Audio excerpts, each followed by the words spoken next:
morning, everyone. I hope you all had a good evening and rest. Welcome to the first session of the day, and which is going to focus on targeting social protection so as no one is left behind. And also welcome to all of those who are joining us online through the live stream with socialprotection.org.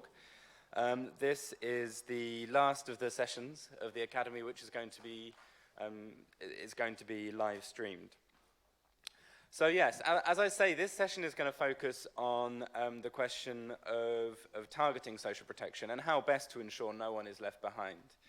Now, obviously, last week we had a number of discussions and presentations looking at this question of, or highlighting the fact that social protection has become a much more prominent area of, or has been recognized as a much more kind of prominent area of interest within kind of international development frameworks, such as the SDGs, over the last 10 to 15 years.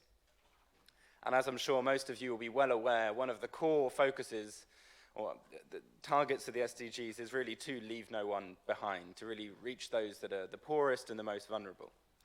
So this session is going to look a little bit at then what are the best ways to ensure a system really does ensure that those who are the poorest, who are most vulnerable, are included in the system.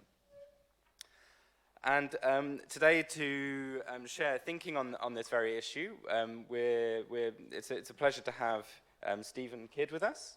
So Stephen is a senior social policy specialist at Development Pathways, which is one of the leading international consultancy firms working on issues of social protection.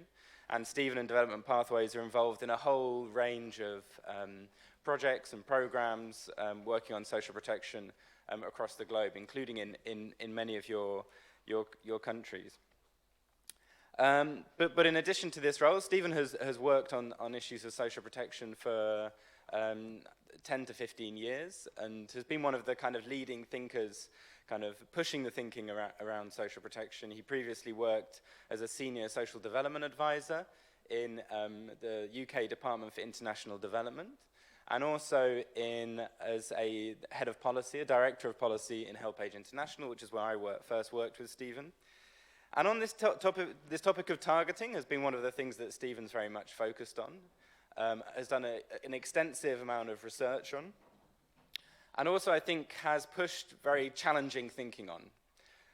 And if you, I'm sure Stephen will refer to it, but if you look at some of the blogs and position papers on the Development Pathways website, I think you can see a number of very kind of challenging and provocative blogs and resources on this whole issue of targeting. So Stephen, it's a pleasure to have him here, and he'll be able to share a bit of a flavor of that now.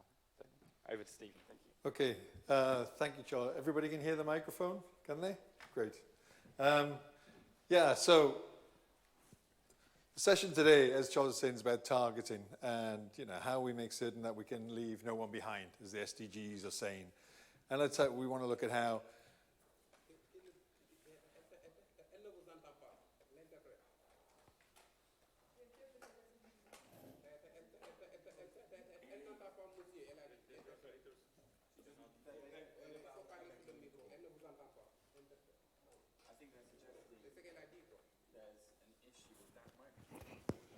Is it? So the interpreters can't hear. You can hear? No, they say it's all right. Okay. We're okay. Right? So we'll continue. Yeah, so it's about, we've got to see how easy is this idea of leaving no one behind. It's a great objective, but is it easy to do? And is it can we do it cheaply, or is it going to cost us a lot of money about leaving no one behind?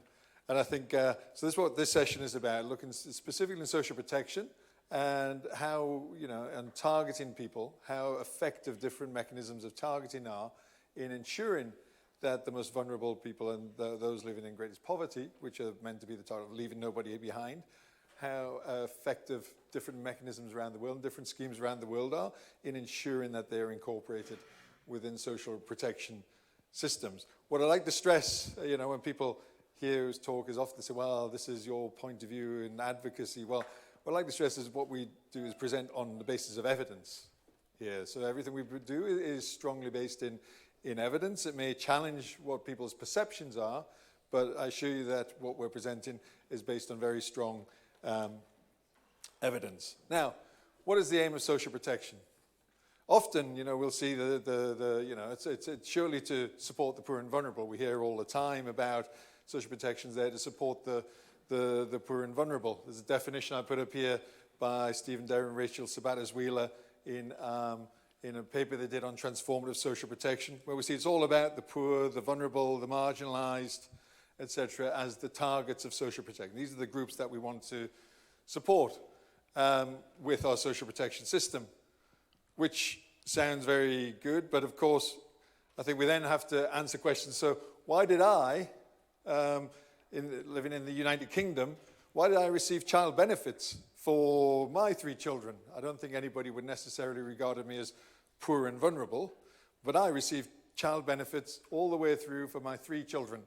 And I'm also looking forward to a state pension provided by the United Kingdom in a few years' time, about 9 years' time, I think. So, I'm not poor and vulnerable, but I still expect to receive these benefits and have received these benefits. And in fact, my children, I have a disabled child.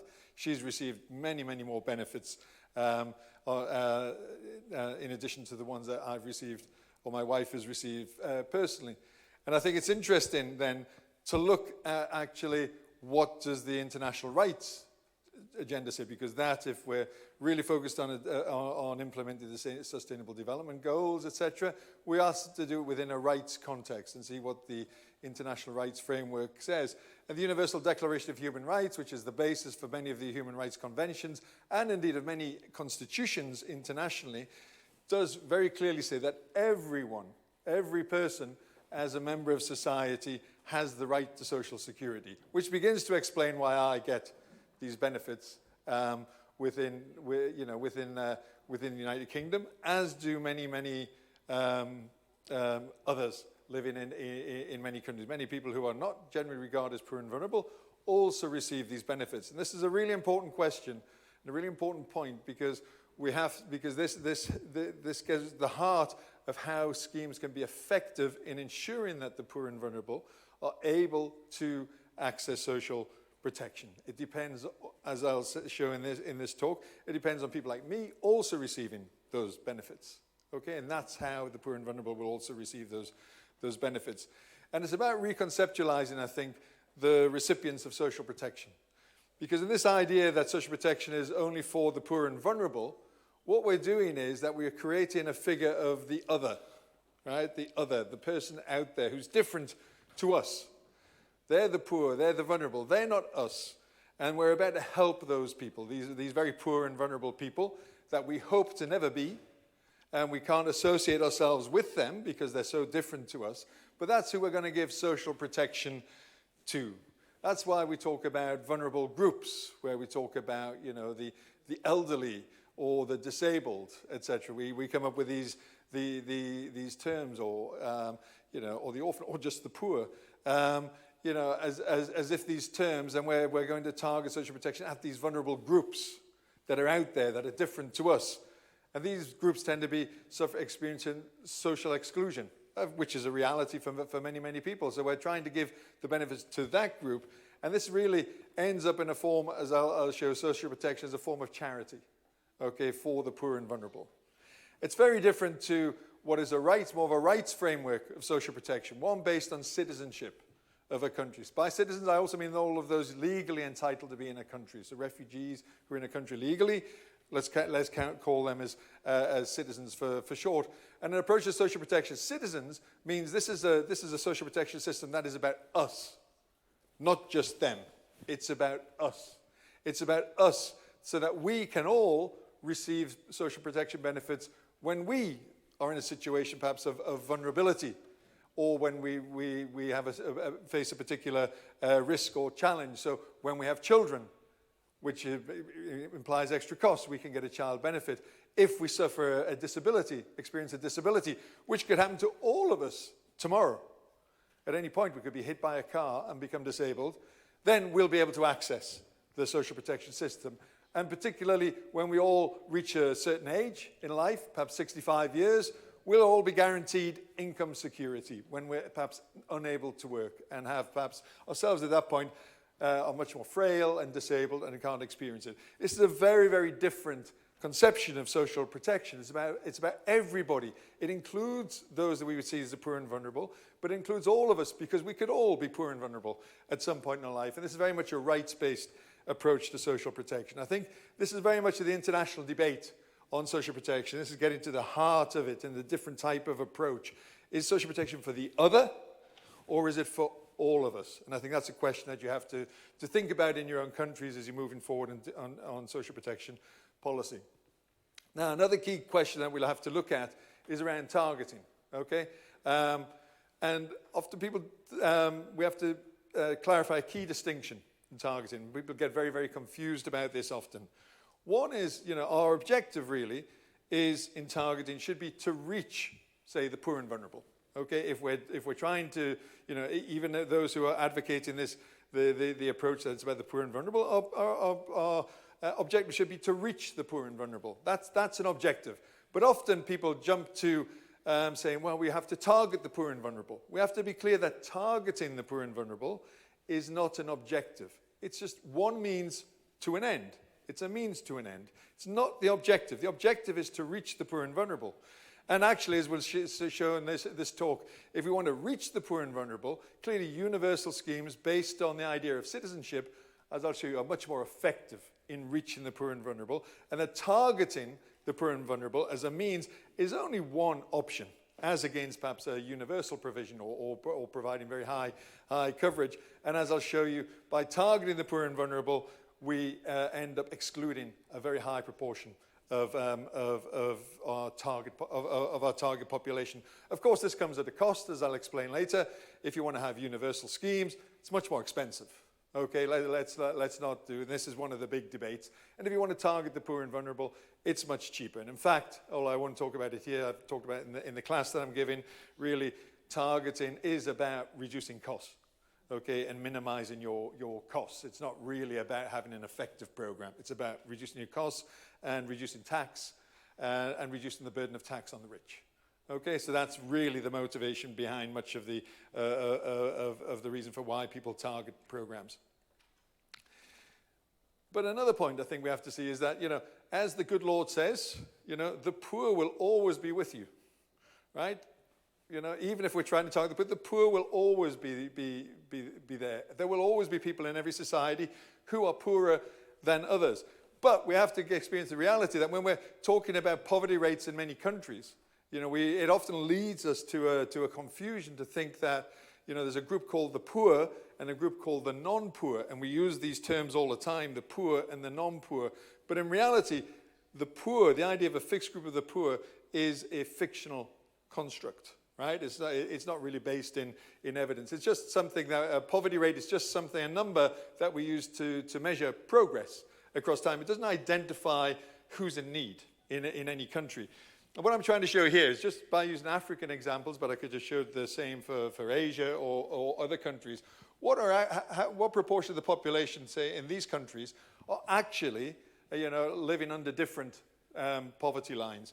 Using on purchasing power parity is the color. I should apologize at the top. The colors don't quite correlate between the $5.50 and $10 per person, but the point is there. And what I'm trying to show is that, in many countries, those living below $3.20, if we were to take, for example, Uganda, where I do a lot of work, those living under $3.20 in purchasing power parity terms are around 75% of the population. Right? $3.20 in purchasing power parity terms is very, very little. In real terms in Uganda, that's only $1.30. Okay, because the $3.20 is purchasing power parity. That's about the kind of standard of living you would get if you were living in the United States. So that translates to $1.30 in Uganda. So 75% of the population are living on less than $1.30 a day in Uganda. A tiny amount. And virtually everybody is living on less than $2.20 in real terms in Uganda. Virtually everybody is living on low incomes in Uganda and would require social protection. You can compare, when we're looking at purchasing power parity, what the poverty line is in the United States. Okay, the poverty line in the United States per person for a 4-person family is $21. Okay, so in purchasing power parity terms, in a developing country, you would have to reach $21 per day to actually be regarded as not poor in the United States. Okay. And of course, people in $21 in the United States are accessing social protection and really need social protection. It's vital for them. So the point I'm trying to get here is that, really in most low and middle income countries, virtually everybody would benefit and would require social protection to give them the kind of additional income support that they require to bring their families up, to live in some kind of security, to have good diets, to live relatively well, and to have a good standard of living and fulfill on the basic sort of human rights requirements of the right to a standard of living. And so we need to remember this, that there isn't just a group of the poor, like 20% of the population. Virtually everybody is living on quite low incomes. And we often just don't realize how little people are living on in the countries that we're living in ourselves. We also need to remember that we live in a world of uncertainty. Everybody faces risks. I said, and risks often are across the life cycle. So the risks from early childhood, where, you could be a child who's brought up and is stunted. In many countries, we get stunting rates of 30 to 40% amongst children, which set them back for the rest of their lives. And risk can be faced all the way through school, through life, that can affect you. If you go to school, many kids just can't afford to go to school. Or if they go to school, they're not getting good education, and they don't have a good home environment in which to study. If you get through to working age, having a child is a big shock. It's a great thing to have a child, but having a child is a big shock because often one of the parents has to leave work and your costs have gone up significantly. And this is why we find with families with children often have face much greater challenges. And as we get through to old age, then clearly that's a big risk because we become frailer and more disabled. And disability and chronic illness, etc., are things that will affect us all the way through our lives. And of course, the traditional informal social protection systems have been breaking down rapidly across the world, which is why we need effective social protection to provide us with protection when we face any of these risks. And I'll show a bit later, this is why many countries set up their social protection systems to address these kind of risks over the life cycle. But with these kind of risks that people face at different times, and there's of course many other risks and challenges that could be like sort of a big shocks like droughts and floods, etc., can hit people. It means that people's actual consumption and incomes are very, very dynamic. And this is important to bear in mind when we're looking at targeting. So we've done this analysis in many, many countries. I'm just showing the example of Uganda here, but it's a very similar pattern across countries in Asia and Africa. What we're trying to show here is the sort of income dynamics in Uganda. So on the left, we're looking at the population in 2011, 2012, through the National Household Survey, a panel survey data. And we can see we're ranking the different groups by quintile, from the poorest quintile in orange up to the richest quintile in green, okay? And then we're seeing just 2 years later where those houses are ranked and which quintile they've moved into, just within 2 years. And you can see a very significant change just in 2 years. There is no static group. This group in the poorest 20% in just 2 years, around 40% of them are now new. They weren't in the poorest 20% just 2 years earlier. They've been affected by these shocks and crises and dropped down. Some others have moved up because they've taken opportunities, etc. But the situation is very, very dynamic. And of course, around the middle, the majority of the population, it's changing all the time in terms of people's ranking. This idea that there's a fixed group doesn't really exist of the poor. As I say, it's a fictional construct because things are changing all the time. And in fact, if you look over a time series in Uganda between 2009 and 2014, and we look really at the poorest 20% of the population in Uganda, over half the national population spent at least 1 year in the poorest 20% of that time, right? So living in absolute and utter extreme poverty for at least 1 year during that period. And so when we're looking at who needs social protection, we need to bear this in mind. We need to bear in mind the fact that most people are living on low incomes, and these incomes are highly, highly variable all the time. So it's difficult to be able to identify the target population of the poor and then give them those benefits. And I think this idea that the poor as a fixed group exists leads to very, very poor quality policy making, because we often try to target this fictitious group of the poorest 20% or the poorest 25% when it doesn't exist, because things are changing all the time. And this is very important to bear in mind when we're looking at targeting, trying to reach those, the poorest and the most vulnerable. Now, when we're getting on to targeting, I don't know how much people have worked in it, probably a few of you have worked quite a lot in it. It's important to understand, because I'll be using these terms, what do we call an exclusion error and what is an inclusion error. So an exclusion error is effectively the proportion of people who are eligible for a program, right? They fit the criteria for the program, the eligibility criteria, but they're excluded. That's the exclusion error. And conversely, the inclusion error is the proportion of people who are included in a program but are not eligible for that program. Okay? It's a very simple concept, the inclusion and exclusion error. So I'll refer to this a number of times in this talk. But just to test you out, just to ask you a question. So if we were targeting sort of the poorest 20% of households in a country, and half of those households are not on the program, right, are unable to access the program, half of the poorest 50%, or the poorest 20% aren't on the program, what are the inclusion and exclusion errors? Anybody can do the maths quickly on that? Put your hand up.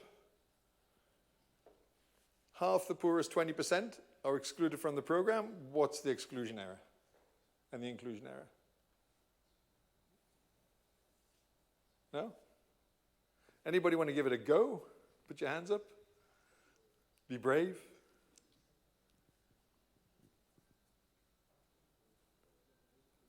The clue's in the term half of the group, the 20% aren't included in the program. Anybody going to put their hand up and have a go? Ah, there we go. No, that's not the the exclusion error. Here we go. 50%. 50%. Half of them. 50%. That's the exclusion error, because half of the poorest 20% are not included. However, conversely, let's have a look at another one. If a social pension is targeted at everyone, every person, that's the target group, over 65 years, and half of the recipients of the program have incomes above the poverty line, what are the inclusion and exclusion errors? On the assumption that the program reaches everybody over 65 years. What is the exclusion error and inclusion error on that program? There's what? There's no error. Exactly. There's no exclusion error on that. People often think, well, it's half of them aren't poor, but actually that's not relevant, because the idea of this program is everybody is meant to get it. So if everybody gets it, irrespective of the fact that they're the richest person in the country, then there is no error, right? There is no error on that. And hopefully if everybody gets it, there's no exclusion at all of even the very poorest. So thanks for that. So, and I think the challenges that we have in terms of social protection are, is that there are many schemes that people will see where the idea is to try and target the very poorest, but we know that in many countries around the world this is very, very difficult to do. So there's a very interesting study done in India, in Maharashtra. It was a PhD that was done there, showing the challenges that people have in accessing the benefits in India. Okay, in India they have some targeted benefits for older people, for people with disabilities, I think for widows, and it's very difficult to access those benefits, because first you have to obtain a wide range of documents to be able to get them, your ID documents, etc., but also a document that officially says you're poor and therefore eligible for the program.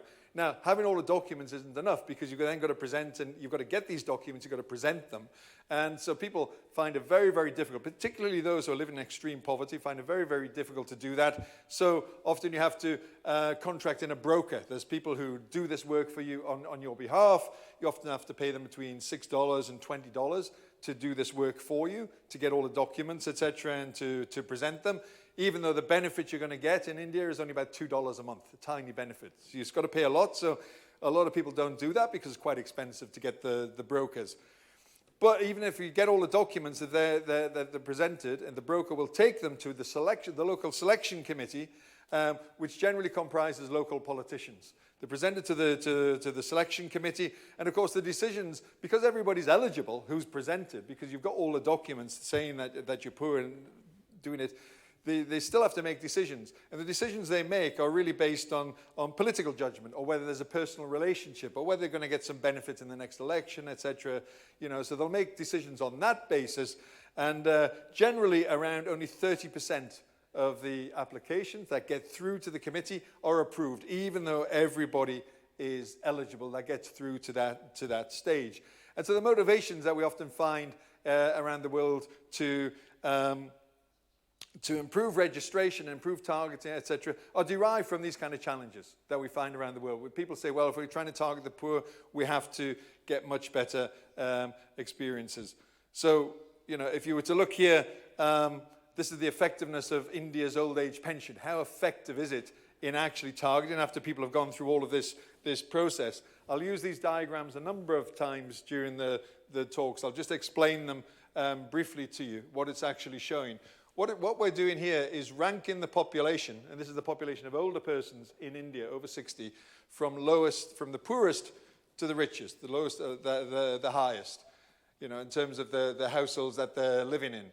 Now, the red line shows those who are eligible. All those to the left of the red line should be eligible onto the program, and all those to the right are not eligible for the program. Right? This is the poorest, around 17% that get the old age pension in India. Now, the black line that goes along the top, and you have the sort of green and yellow underneath it, that shows who is selected for the benefit. What proportion of each percentile, each 1% group there, is actually selected for the program. And then above that, there are those in each percentile who are excluded from the program. And so what you can see on the left of the red line, that those who are correctly selected is a very, very small number, right? Who are actually correctly selected.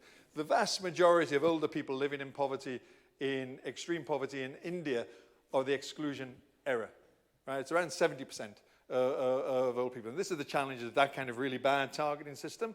We find that around 70% are excluded. And this is the motivations where people who are committed to targeting the poor and have misunderstood that they should be trying to reach the poor, but are targeting the poor, this is what they're trying to improve, okay? And so what we'll be looking at this is, are there ways of improving on this, right? If this is one of the worst areas of targeting in the world. And lots of international donors put a lot of money and effort in supporting countries to try and improve on this.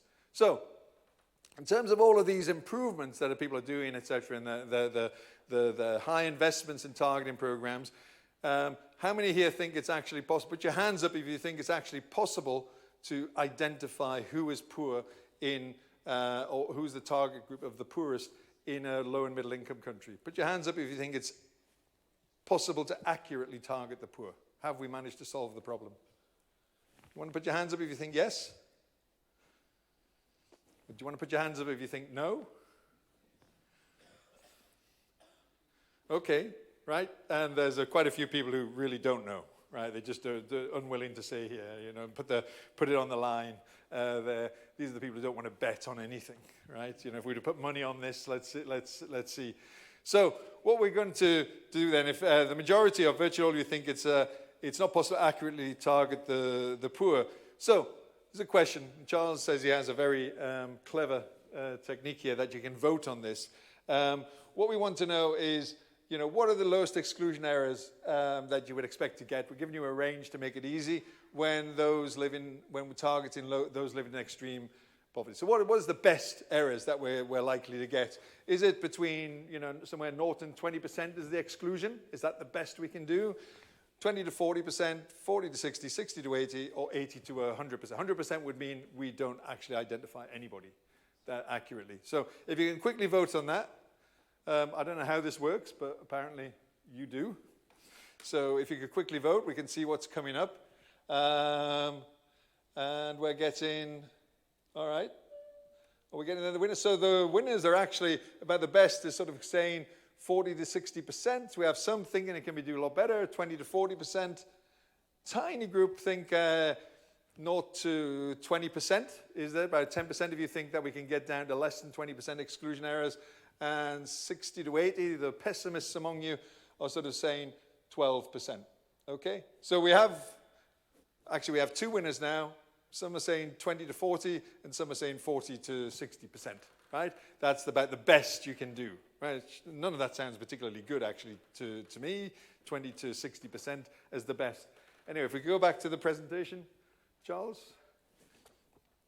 So these are actually, we've done a lot of research on this, and are trying to look at the areas in terms of coverage and what areas we find across the world. And as you can see, the best that we've managed to find is in the Philippines. In terms of the targeting errors against the target population of around 42 or 43%. So those who said 40 to 60% is the best you could get, you're the ones who were right. That's about the best you can get.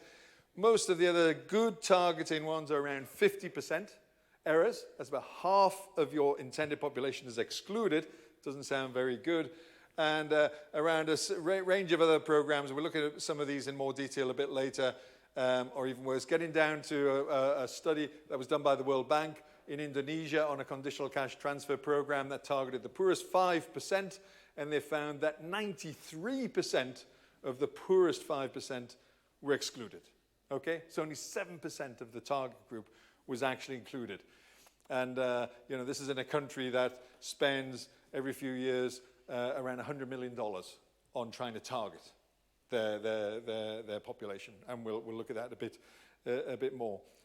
The reality is, though, if you look across different types of coverage of schemes, because obviously, as we'll see, some countries give universal programs, some countries give programs that have much higher coverage, like South Africa gives its programs, its old age pension and senior and child support grant go to between 60 to 75% of the population, so they're covering a much higher. As you can see here, we tried to look at the actual coverage, which is the target group that they're trying to reach, say the poorest 5% or the poorest 20%. That's the kind of coverage and the exclusion error that you would get on those programs.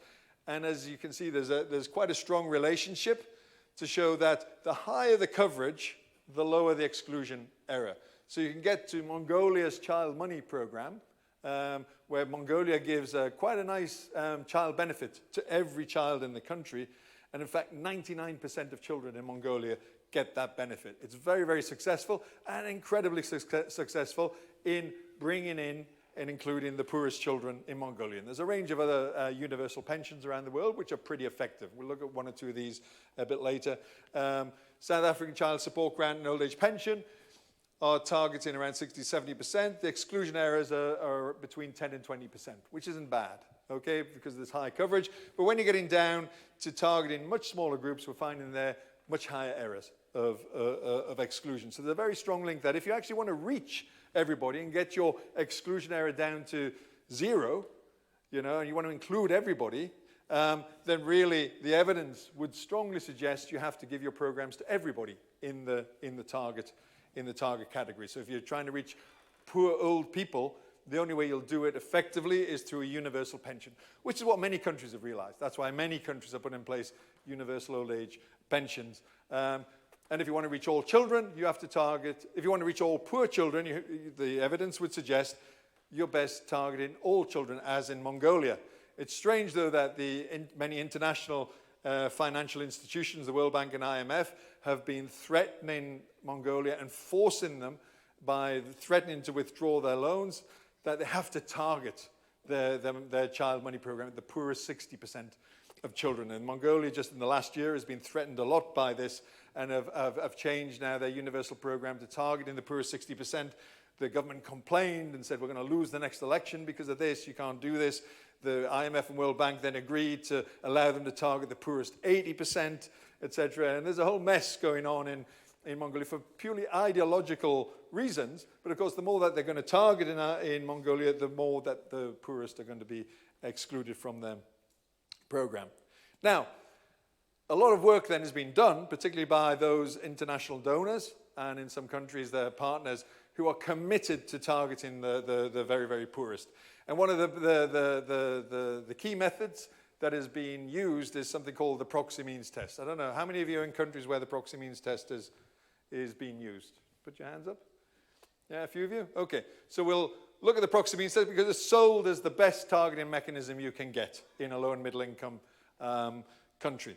So the proxy means test, actually, what it is it uses a household survey, the National Household Survey, and it tries, analysts will look at the National Household Survey and they'll run regressions to try and find correlations between certain proxies in households, certain aspects of a household, and how much that is related to poverty. Now, any one characteristic of a household, like the type of roof that you have, is only very weakly correlated with poverty. So the idea is that if we can find 10 or 20 of these proxies, we'll find a stronger relationship to poverty. And that's what the proxy means test tries to do. It tries to come up often with around 20 proxies. Getting a lot more actually doesn't make very much difference statistically in terms of how effective you are, and makes it a lot more difficult to carry out the survey. Tries to find these characteristics, and the characteristics that they normally find are sort of demographic characteristics, say number of children you've got in their household, age of the household head, for example, or house characteristics like type of wall, type of roof, type of floor, durable goods, whether you have a refrigerator, whether you have a television or a radio, and productive assets, whether you have animals or not. Often, though, it's only looking, do you have cattle or don't you have cattle? A yes/no question. So you get the same score if you have one cow as if you have 100 cows, okay, which is a bit of a problem.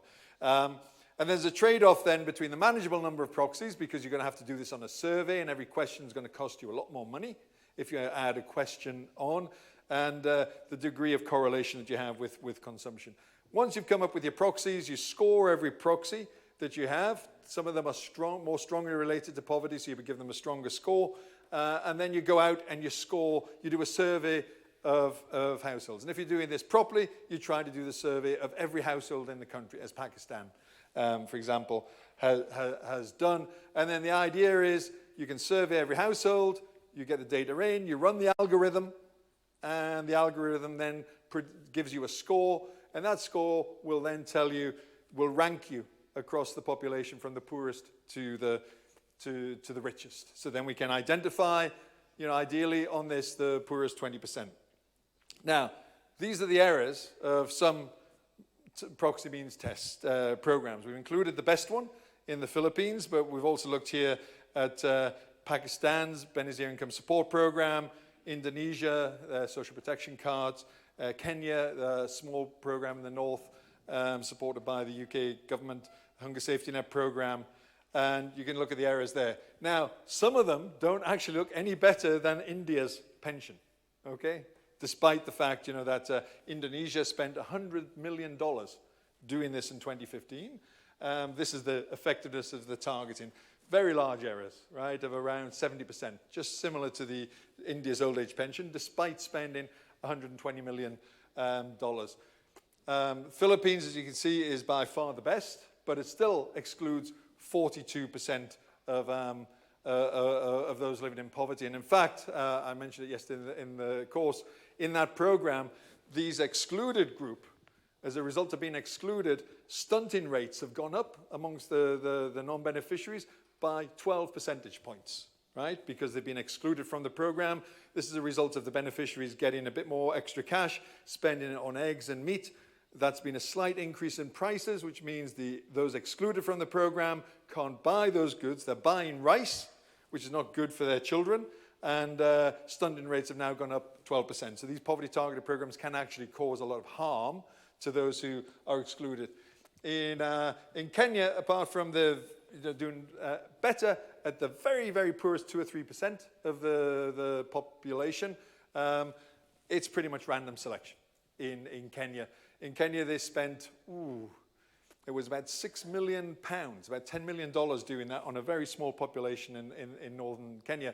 And we calculated the costs in doing it in a country like Tanzania, quite a poor country in Tanzania, to do a similar proxy means test. at the cost that they've already been doing it at, because they have a proxy means test in Tanzania, would cost Tanzania $140 million to implement this and get this kind of result. And you have to ask yourself, is $140 million in a country like Tanzania, which is pretty poor, worthwhile, or would you be better trying to give that to actually, you know, a more effective program in the country, like give it to everybody who wants an old age pension, which is actually one of the big policy proposals in a country like Tanzania, but has been opposed by international donors, although in Tanzania government wants to do it. Why do we get these errors? Well, the errors come in the proxy means test. Sorry, yes?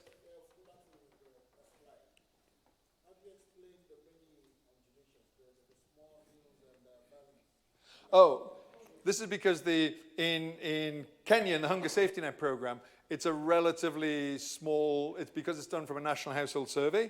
We're looking at a smaller data set. There's only about 1,000 households there, so you do find a bit more variation, whereas in the other ones, we're looking right across the country, so we're looking at much, much larger numbers of people, so it's a bit smoother. So you do find these, but they're really just a little bit more problems with the data. It's basically the trend overall is that it is more or less random selection. There's been a number of things done there to do it, but it really is down to the fact we're only looking at about 1,000 households. In Kenya, whereas in Indonesia, the study's done on the basis of 200,000 households. Okay, so it's a lot smoother. Okay? So the errors in the proxy means test come from two things. One is through the design errors, the errors that are actually in the design and you can't overcome, and then the implementation errors.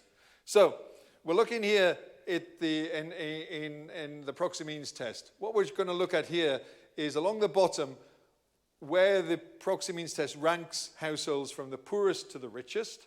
And then we're going to look up on the y-axis for where the household survey, which is the closer we have to the truth and which it's based, ranks households from the poorest to the richest. Now, according to the theory of the proxy means test, if we were to rank households, right, and they were ranked and there was perfectly targeted accuracy in the design of the proxy means test, before we even implement it, every household would be ranked along this red line, okay?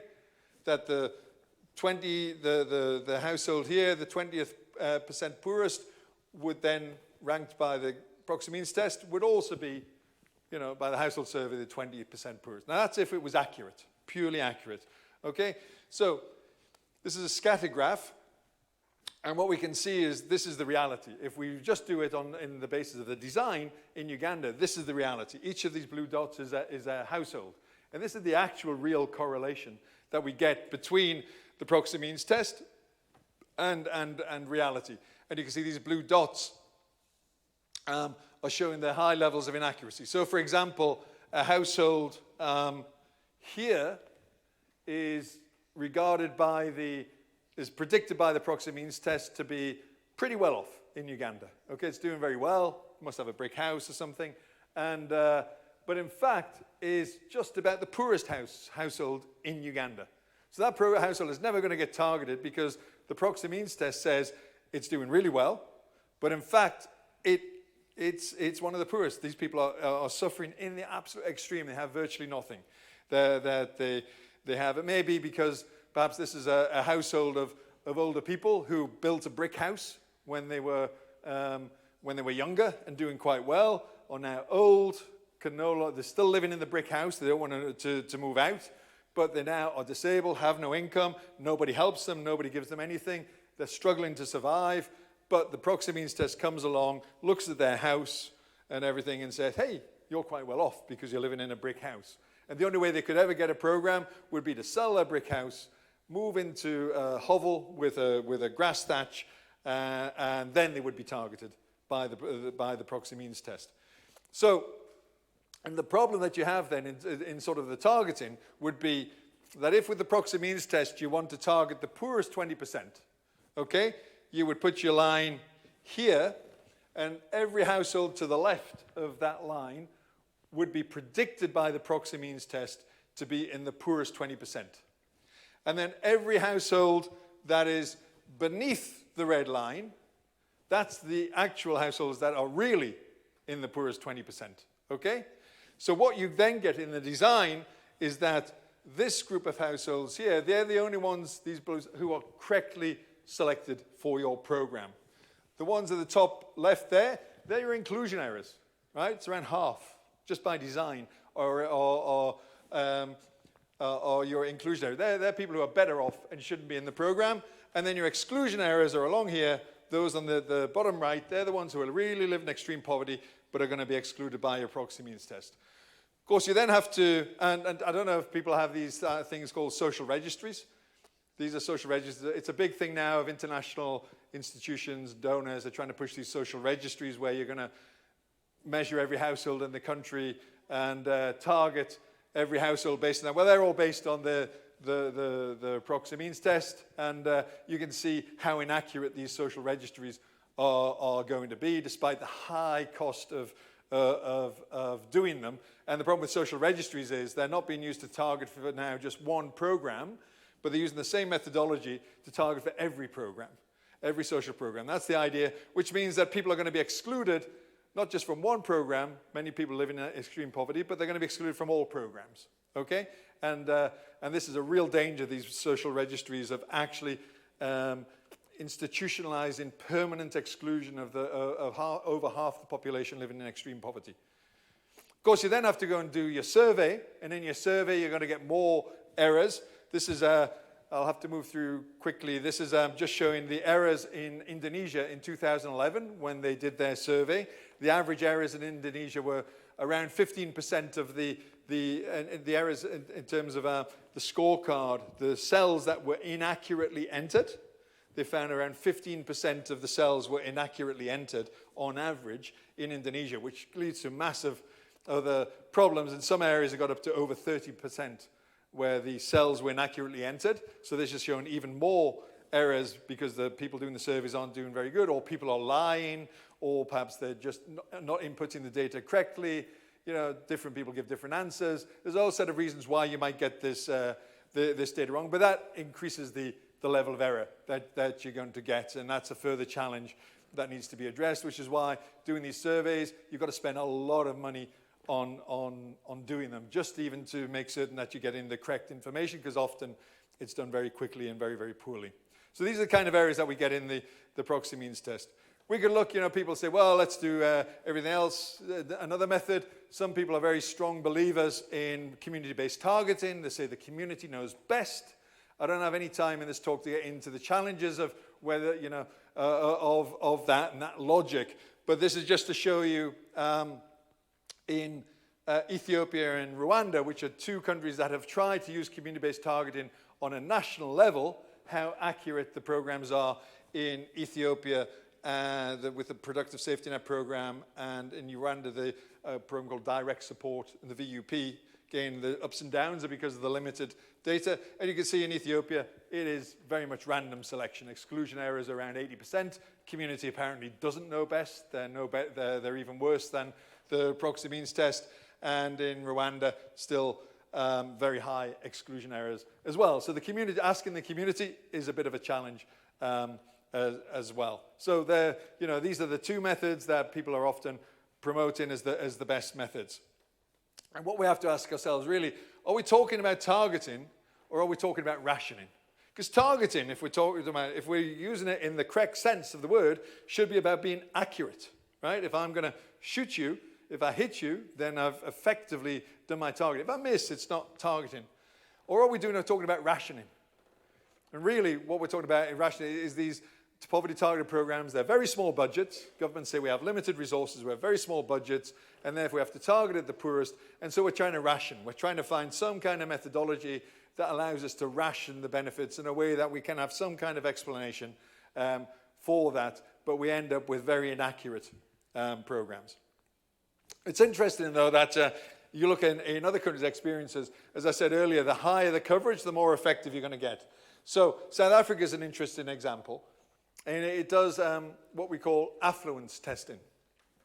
Okay, so in South Africa, they recognize that realistically, virtually everybody's living in poverty in South Africa. And this is a very similar curve here that you would find in most countries in terms of looking at the poorest to the richest and the actual household income.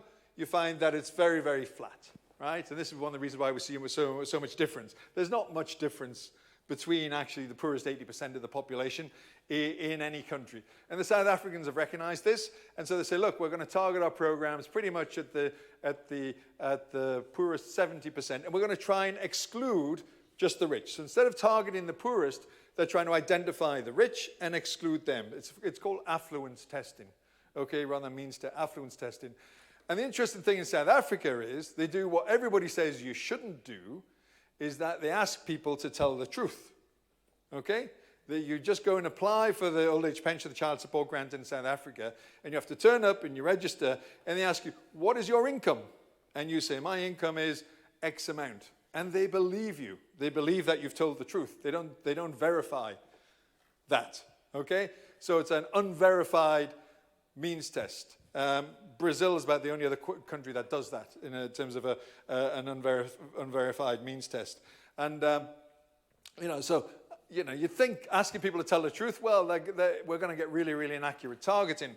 So you can see the results here, though. This is for single carers, so about half the beneficiaries of the child support grant, single women generally, and how effective it is.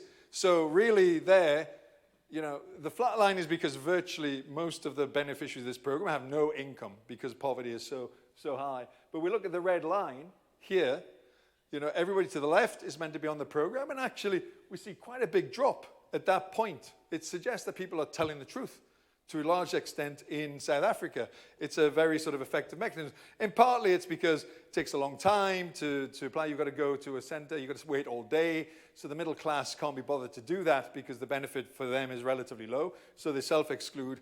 But in fact, it does pretty well. And most of the exclusion errors are not about the targeting on the program. Exclusion errors on the child support grant are more about the fact that children in their first 6 months of life haven't yet got their birth certificate, so haven't actually applied yet. And that's one of the reasons for the exclusion errors. And the other reason is kids who are 16 or 17 years of age, their parents often don't believe that they're still eligible for that if they've left school, when in fact they are. So these explain many of the exclusion errors. But it is strange that asking people to tell the truth works really effectively. But I think it only works effectively if you're trying to exclude the rich here. This group up here, it probably doesn't work as effectively if you're just trying to target the poor. And we see in Brazil, with the Bolsa Familia program, which uses it, it has targeting errors of around 50%. We're using the same methodology because it's trying to target the poor, where it's very difficult to tell the difference between everybody. How effective is universal selection? In reality, we can say that we give a program to everybody. Does that actually really happen? Does everybody access the program? These are just two examples of two universal programs, Georgia's universal pension and Bolivia's universal pension. The red line here is purely nominal, right? Because everybody's meant to be on the program. It's looking at older people.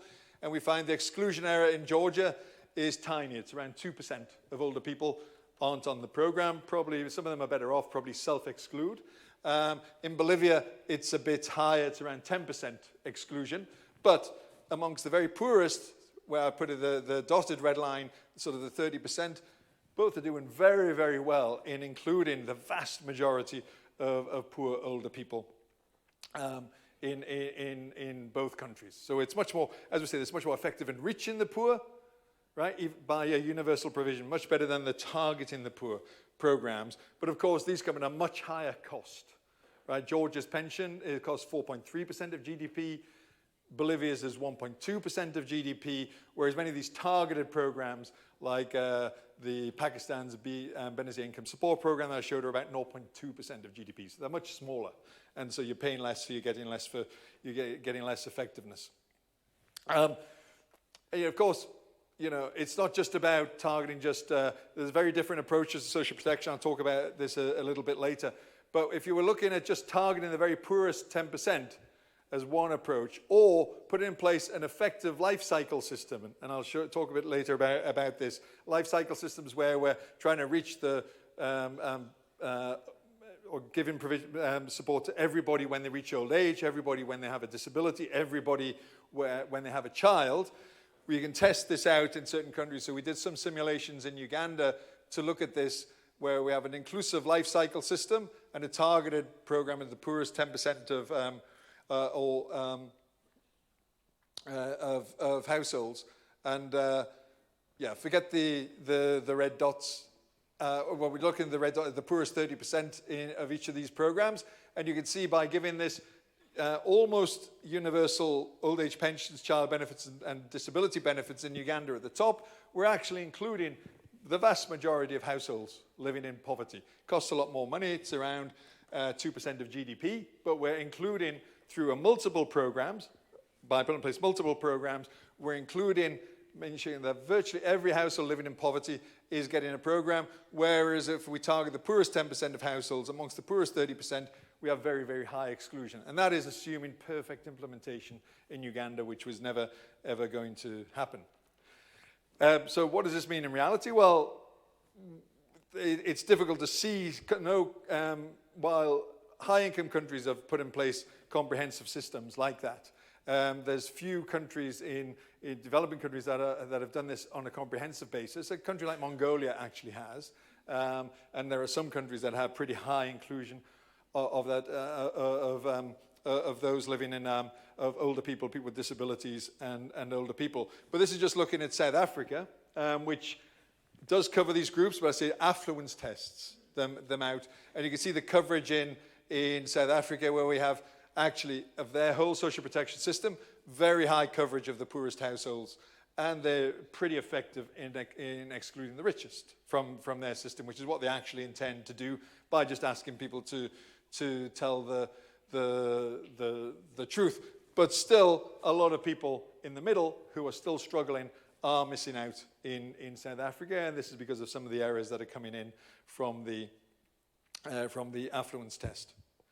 So, just to finish off, I think we're looking at the high-level design, but I think it's also important to look at more detailed things in terms of the registration. A lot of exclusion, if we want to ensure that everybody is left behind.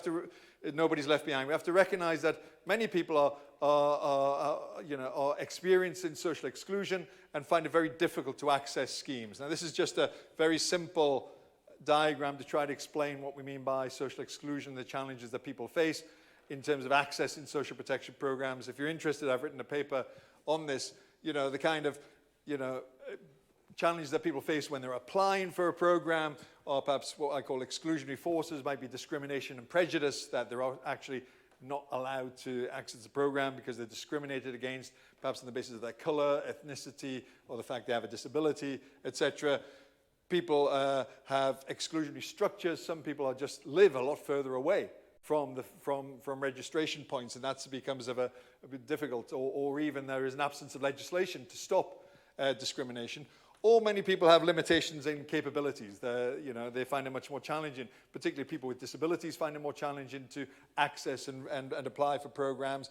Those who are caring for children, young children, can often find it very difficult, and those on low incomes actually find it very difficult to access programs. And this can lead to many challenges in terms of, even if you have a great design or even a universal program, things like this, the areas that we see in Bolivia, could be explained by the fact that those excluded are some of those who are facing the greatest challenges of social exclusion. So you get an example for this in South Africa. When we looked at the effectiveness of the child support grant earlier, if you were to look at different categories of the population in South Africa and who was able to access the child support grant, as I say, the average error is around, the red line is around 22%. That's the average exclusion error in South Africa. But you find for different groups, sort of carers who are unable to walk, we find very high exclusion, right? Over 50% for those who are unable to walk in terms of getting their children onto the program. If you're unable to write, you find it more difficult. If you're a teenage mother, then you find it much more difficult to get into the program. So countries have to put in place, systems that actually support these these groups that find it more difficult to get in for whatever reason, to actually be able to apply and get onto the program. And if we're talking about not leaving anybody behind, we then have to definitely focus on people with disabilities, women with caring for children, those who are living a long distance away from registration points, etc. We have to put in special measures and spend more to enable those categories of the population to get in. So you can see, again, it's interesting in South Africa, we've done a study looking just at disability and access to the disability grant in South Africa, which is quite a large program in South Africa here. And you look at the different types of disability in terms of the disability grant. It's interesting to see that those with seeing, hearing, and walking difficulties, if you just look at the blue, those are those that are, unable to do. Or on the orange, who have a lot of difficulty and should be benefits of the disability grant, you find that they're facing many more challenges in getting into the disability grant. For seeing and hearing, it could be because of communication difficulties. If you can't see, you can't read any of the communications things, you don't know how to apply, you don't know anything, and if anybody can't help you. So you've got to do something to put in place to help people who are unable to see, who have visual challenges, to be able to access the program. It's also interesting that we find that those with challenges in remembering, self-care, and communicating, which tend to indicate more intellectual disabilities or mental disabilities, they have higher inclusion because they're more obviously there. But if you look at the two on self-care and communicating, and the blue, we see less access for the most severely disabled compared to those who are still very disabled but less disabled, showing that those very severely disabled amongst those are actually finding more challenges in accessing the program. So we really need to put in even more effort to enable the people who really, really should be accessing the disability grant in South Africa to be able to access the program. If you're interested in this, we've written a paper on South Africa's disability benefit system. So, many of these challenges, I'm going to have to go quickly now to finish. Many of these challenges, the barriers, are just the fact that it's, often, as I said, communications, people don't know. Sometimes it's because registration points are a long way away. People with disabilities, they have extra costs to get there. If you've got a wheelchair, you can't get on a bus. You may have to pay for a taxi. It's very difficult to get there. You can find that it's very onerous. That you may have to get multiple documents, which increases the costs. Some people just find the physical access of getting into a registration center difficult. And some people just are discriminated against by staff in terms of when they arrive. They say, well, you don't have a disability, you don't look for, and they move them out even though they actually have a kind of intellectual disability. So there's a range of challenges which you don't have time to go into now. I'll just pass through these because we're losing time. Well, I think if we're actually really want to put in place a system that includes people with disabilities, just having programs like conditional cash transfers or public work programs or programs for the poor will never include people with disabilities. You actually have to, if we're really committed to getting people with disabilities into a social protection system, we have to have a system that focuses on people with disabilities. Okay, gives them specific benefits, child disability benefits for those of working age, not for those who can't work only, but what we call here a personal independence payment, something that recognizes that you have much higher costs of living if you're a person with a disability, and therefore even if you can work, we should still give you a benefit to compensate for these higher costs that you have, the higher costs you have in transportation, or the higher medical bills that you have. You should have a benefit to support that, and of course an old age pension is key. Of moving everybody a universal old age pension will ensure that everybody with a disability has at least some minimum form of income support in old age.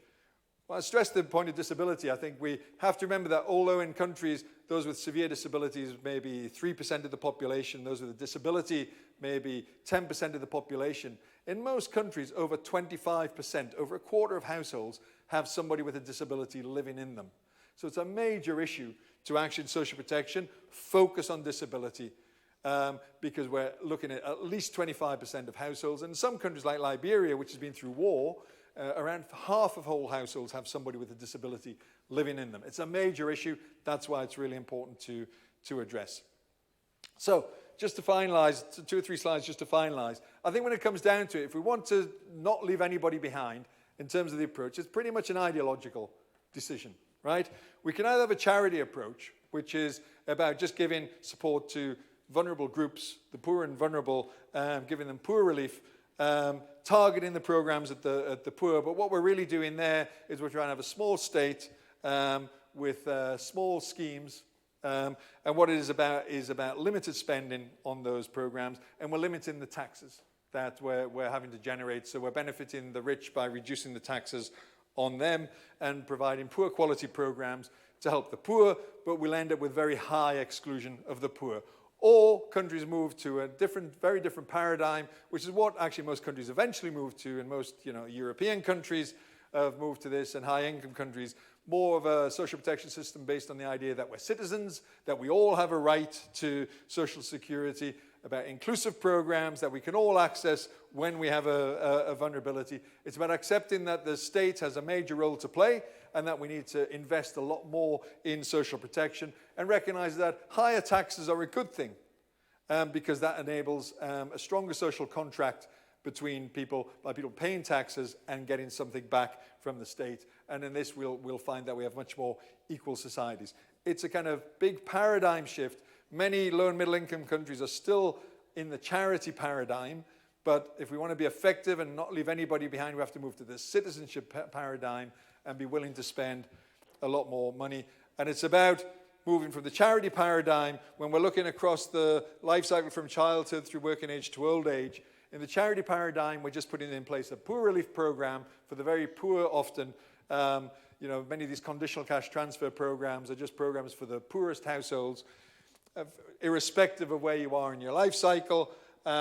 Or we can instead put in place what many people are now referring to as the social protection floor that many countries signed up to, where you get different benefits right across the age. Whenever you need them, you're able to access them in childhood, unemployment, disability, old age, etc. You can get it. And a floor is providing everybody with a minimum income floor, and then and they can then engage in employment, etc. on the basis of that. And this is very much the change. So it's around recognizing in terms of these paradigms. Do you want a second-hand larder kind of poor relief system, the kind of social assistance programs for the poor? It's like if you want to buy a car, if you're not willing to spend very much money, you can have a second-hand larder. Apologies to the Russians for the larder, choosing the larder here. That's the kind of system you're going to get. Conditional cash transfer program, public works, very high errors, often very little impact on people living in poverty. You can have those in place. Or if you're willing to spend to get up to a Rolls-Royce system, a social protection system, you'll get a great system by spending a lot more money, and you'll have very high quality benefits, and then you'll be really leaving nobody behind.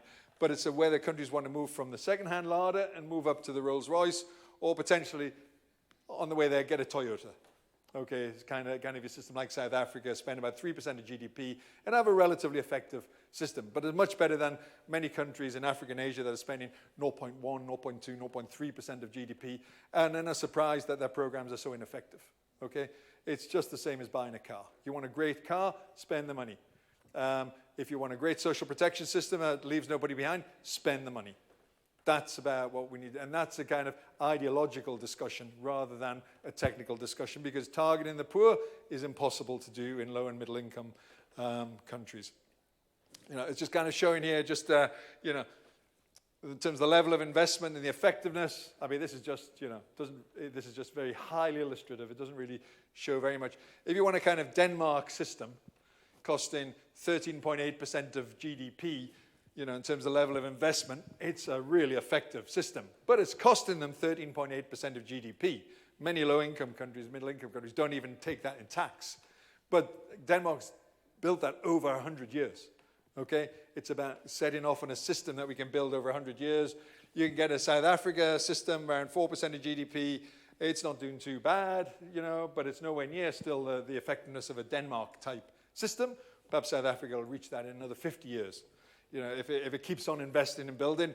But if you want to have a kind of Ghanaian system where it's 0.04% of GDP on a program that reaches 2% of the population, well, you're not going to have a very effective program, are you? If you're only giving your the LEAP program in Ghana, very famous worldwide, but only reaches 2% of the population, that's never going to address poverty in Ghana. Or the Philippines, 0.4% of GDP. It's not really going to do very much. It has minimal impacts, and as we've seen, as I said earlier, in fact causes harm to many people. So just finally to say, there's some quotes to remember, I think, on this. The World Bank in a paper in 2015 said, the historical evidence suggests that the forces pushing for better targeting are more regularly motivated by cutting entitlement bills and ensuring financial sustainability than by helping the poor. What they're trying to say is actually the real motivation for poverty targeting is to spend less. Okay? and to cut taxes. That's the real motivation behind poverty targeting. And Amartya Sen, in 1995, he said, benefits meant exclusively for the poor often end up being poor benefits, or poor quality benefits. Okay, and that's what we see often with the high exclusion areas, low value transfers, and low impacts. So in conclusion, I'd like to say the main message of what I've been saying is the vast majority of people in low and middle income countries would benefit from social protection. So we really need to think about how do we get programs to reach everybody. I think countries have to make a fundamental choice between a rights-based citizenship approach or a charity approach that is really just poor relief and follows the kind of system that actually we had in 19th century Europe, which I think many low and middle income countries are following. If you do poverty targeting, actually errors of 50% would be really, really good, right? But don't expect very much better than that, whatever you do. If your policy objective is to reach those living in poverty and not leave anybody behind, clearly a universal approach is going to be the most effective on the basis of evidence, although it's an ideological choice on whether you want to move that. But even if you have a good policy design, many people are still not going to be able to access your program because of the limitations that they face in their capabilities or social exclusion, and you have to support them in overcoming these barriers. But ultimately, if you want an effective social protection system, you need to be willing to invest. You need to be willing to spend. That's the only way in which you're not going to leave people behind. But of course, let's remember, no system, when we look at a comprehensive system with a range of programs, it does everything in terms of universal or poverty target. There's always a mix. The basis of many countries is to provide your basic systems for children, people with disabilities, and older people on a more universal basis. But then many countries, even Denmark, target some of its programs at those who are still missing behind. So we end up having an eclectic mix of programs, but the basis, the highest levels of spending in countries providing effective systems are much more on the basis of universal provision. Okay, sorry I've gone on a bit long for that, so don't know, do we have time to ask any questions? Yeah, we do. Well, first of all, thanks to Stephen for the presentation. Great, that's working. So, we already have a few questions that have come through on the Slido, but I thought while we're looking at them, we could get some questions from the room. I just have to flag out, one of them isn't a question, but I think a very important clarification, technical clarification, which is the picture isn't of a Lada, it's of a Moscovich. So if you what is a Moscovich? I don't know if anyone who shared that. Who's the Russian here who knows the? It's a Russian car. I know we have some Ukrainians and, here. Then I want to make a formal apology because this has been live streamed to Vladimir Putin. That I'm really sorry for insulting the Lada. I used to have a Lada myself when I lived in South America, and it actually did a very good job apart from breaking down about every 2 months. Okay, so I'd like to apologize for that, Vladimir. Don't do anything, right? Keep your people away from me. Okay, great. So I know we had one question here.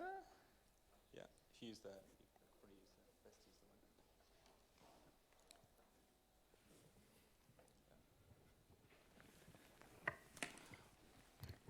All right, I had one question. There was one of your slides, the slides that looks at the two columns. There's citizenship on one side, and then I don't know if we can go back to that particular slide. I don't know if I can actually, because I've got this up now. It's outside my control. And one of the things it looks at in terms of realizing universal social protection is higher taxes. Yeah.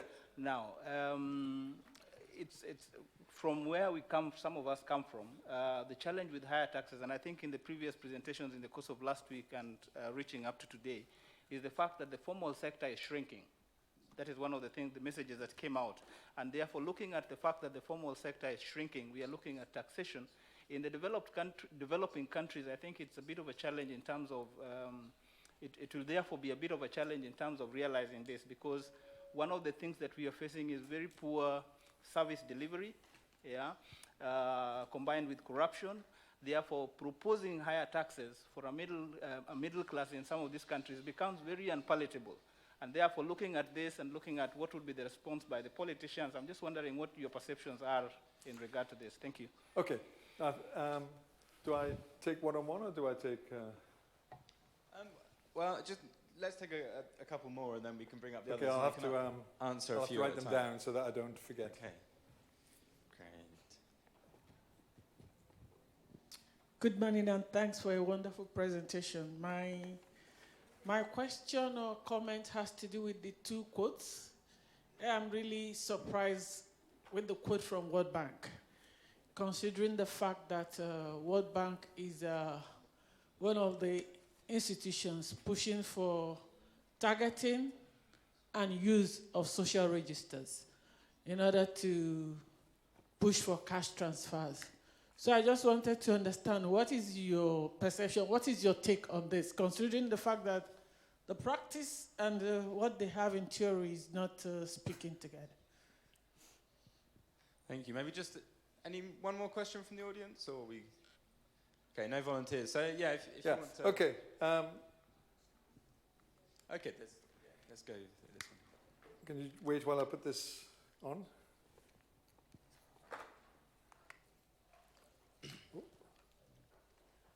Sorry. Merci. Je suis Arcade du Burundi. Je voulais savoir la différence entre les erreurs d'exclusion et d'inclusion. Je n'ai pas bien saisi la différence. Ok, donc je répète, je voulais savoir la différence entre les erreurs d'inclusion et les erreurs d'exclusion.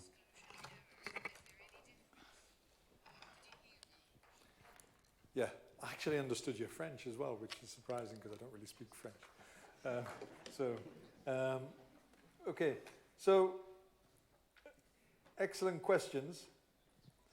Now, the one on higher taxes, I think, is a really big issue. Now, we've got to remember, when we look at high-income countries, they suffered exactly the same problems. 100 years ago, tax takes in high-income countries were very low, similar to what we have in low middle-income countries, poor quality services, people missing out, etc., etc. This is a really important thing to break. And the challenge that you say is that people don't want to pay taxes because there's corruption, because we've got low quality services. People avoid, and they start paying their own money to access health, education services. It's a big problem.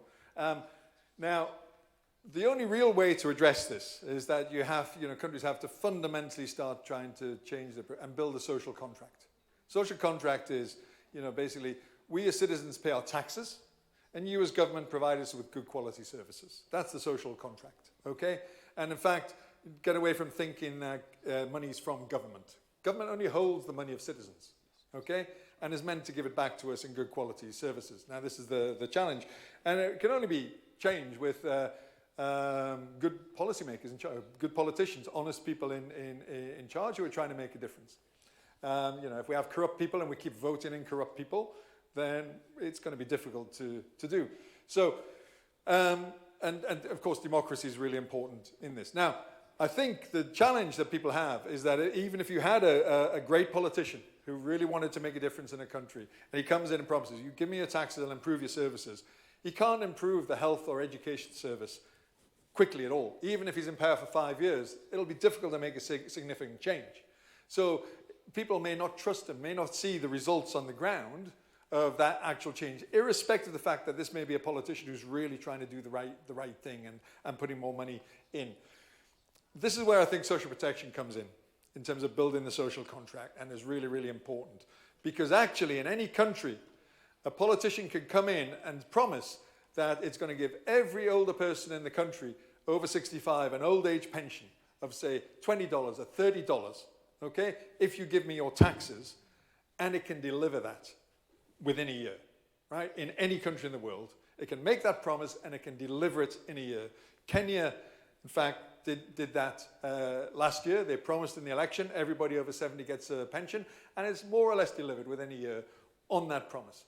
Now, that means that governments can make a promise that if you give us a tax, we will deliver a high quality service. Because if we promise you $20 a month or $30 a month or $40 a month, and you get it every month in your hand, then you begin to see that actually, okay, this is a government that is tackling corruption. This is a government that's committed to its promises, and it's beginning to do it. And then we might gradually begin to build trust in those politicians, trust in government, that then people are perhaps a little bit more willing. If the government says, you believe me on that, then I'll give every child a benefit, as they do in Mongolia. And I'll ensure that every child gets $10 a month if you give me your taxes. And ultimately, they may gradually over time be able to build the system and give themselves time to then develop a great education system and a great health system. But that requires a big increase in the tax take, with many countries having only 10% of GDP in terms of tax that they're getting. You need to be moving to 35, 40% of GDP in tax. That's going to take 20 or 30 years, but it'll only be done by building the social contract, okay? And breaking this lack of trust that you have. And I think social protection has a key role in helping to build that social contract. So it's a fundamental change, but I think giving cash into people's hands can begin to make that difference and allow governments to be trusted a lot more. So I don't know if that clears the point. Of course, I think you'll probably heard in other things, there's a lot of fiscal space for investing in social protection. Not there's no money. There is a lot of fiscal space if governments really want to do it, even now. So the question on the World Bank, well spotted, I need to say. This is a quote from the World Bank that goes very much against what the World Bank normally says. And in reality, this quote is from a paper that they wrote in Georgia, a poverty assessment, which actually did a pretty good analysis of poverty targeting and the challenges with it in Georgia. And then the World Bank decided not to publish that paper because it was actually going against, we presume, the World Bank's general message. So I was a bit naughty in quoting the World Bank on a paper that they didn't actually publish, but it shows what actually the clever people in the World Bank understand. Because there was a person who wrote that was one of the clever people in the social protection group there, understands that is really what's driving poverty targeting, is about it. And it's really a critique of the World Bank, that the World Bank is actually supporting poverty targeting. It's about the wealthy, it's about big institutions, it's about supporting neoliberal policies where low taxes are mistakenly regarded as a good thing and would bring about economic growth, whereas as we know that more social protection and higher taxes will bring about actually sustainable economic growth. And that's why the Nordic countries like Norway, Finland, Denmark have the world's most successful economies and just about the highest levels of investment in social protection and other public services. So that belief is, I'd like to say, well spotted. I was being very naughty there in trying to put that in as a World Bank quote. But it does show what the clever people in the World Bank know. Many of the people that we meet don't really understand that stuff in the World Bank. They're confused about this thing between reaching the poor and targeting the poor. They believe that targeting the poor is the objective. The last one on difference in exclusion errors and inclusion errors. Actually, if you're looking against coverage, right, what you'll find is that inclusion errors and exclusion errors are exactly the same. Okay, which on the very simple example that I showed. The problem is, and I didn't have time to get into it here, a lot of people will give you a lot of different, they'll call something inclusion error and exclusion error, which is actually something very, very different. Okay, and that can give you very, very different numbers. So people might say, an exclusion error is just those who are, not living, those who are looking at those who are living under the poverty line rather than the coverage of the program. So how many are we excluding that living under the poverty line, which can give them very low exclusion errors. If a program's targeted at the poorest 2% of the population, as the LEAP program is in Ghana, and you're saying what is the exclusion against the poverty rate, which might be 20% in Ghana, you can probably show that the exclusion is very, very low in Ghana if you're using that measure. And this kind of confuses people, but there's a lot of different ways of using exclusion and inclusion errors, and people use different methods often to confuse you in what you're saying. But basically, the clearest one is against coverage. What is the intended coverage? And the exclusion and inclusion errors are exactly the same if you do it in that way. Just, there are a few questions that came through the Slido. A lot, I think, are touching on similar issues, but I thought maybe just as one last question, you might want to address a couple that is it possible to use two methods in targeting? Okay. So, and there's another question about combining community targeting and proxy means testing. Yeah. Okay, so so some people try to combine methods. In fact, some of the methods I call proxy means test are actually combinations. So the Hunger Safety Net program in northern Kenya uses community-based targeting. The community select people, and then it did a survey of every household, and then it puts the proxy means test on top of the group selected by the community. And that's what drives the Hunger Safety Net and comes up with pretty much random selection. Okay, so it's actually one of the worst methods of doing it. As you can see, the problems with community-based targeting in Ethiopia and Rwanda. If you use the community selection first, you've already made a massive amount of errors, and then you put more errors in place afterwards. Another country that has combined community-based targeting and the proxy means test is Tanzania. And there's a World Bank study done on targeting effectiveness in Tanzania. And if you look at that and you look carefully and interpret the data carefully, not what they're trying to get you to think, but look at it carefully, you find that the selection in rural Tanzania is really just random selection as well, combining community-based targeting and proxy means tests. So there's not a lot of evidence, would I say, that this actually improves things. In fact, the evidence may suggest it makes it worse. Any more questions that we should do, Charles? I think that probably covers the key ones for now, and Yeah. it's getting to the time for... Yeah. But just last, what age old age pension should stop? Is there any limitation? Well, actually, it's an easy question now, the old age pension. It stops when you die, right? I mean, that's the whole point. So it's a very easy to exclude people. You just give it until you die. And some people are going to die a month after they receive their pension. Some people are going to last for another 40 years. But, you know, they're the winners, and the others are the losers out of it. So, you know, I think the important thing about an old age pension is, you know, even one that's a social pension, is let's not think that this is just something given, you know, to people out of charity in old age. People throughout their lives have contributed to the country, right? They've contributed. They paid taxes throughout their lives. They brought up the children of the country. They contributed to the economy. An old age pension for everybody recognizes that contribution that you have given to the country throughout your lives as paying taxes. Then when you reach the retirement age, the country then gives you something back, recognizing everything that you've done. It's not charity to old people who've done nothing to deserve this. It's a program for citizens who are actually being the productive force behind the whole country. So it's a contributory scheme, even if it's paid out of general taxation. Okay, thanks again, Stephen, for the fascinating presentation. And thanks for all who joined us online for the live stream. Okay, yeah, just to say that for those of you in the room, if you'd like to dig deeper on some of these issues and understand a bit more, and you've not already joined the elective that Stephen's leading, there's obviously the wrap-up session on Thursday, which you can join, which goes into a bit more depth about some of these issues of targeting and the politics of social protection. Right, then we're going for the break now. We have the elective courses for the rest of the day. Just one announcement to make is for the final dinner on Thursday, if you either do not plan to attend or you have specific dietary requirements, please come and see Marion or one of the other people in the secretariat to share that information, just so that we know that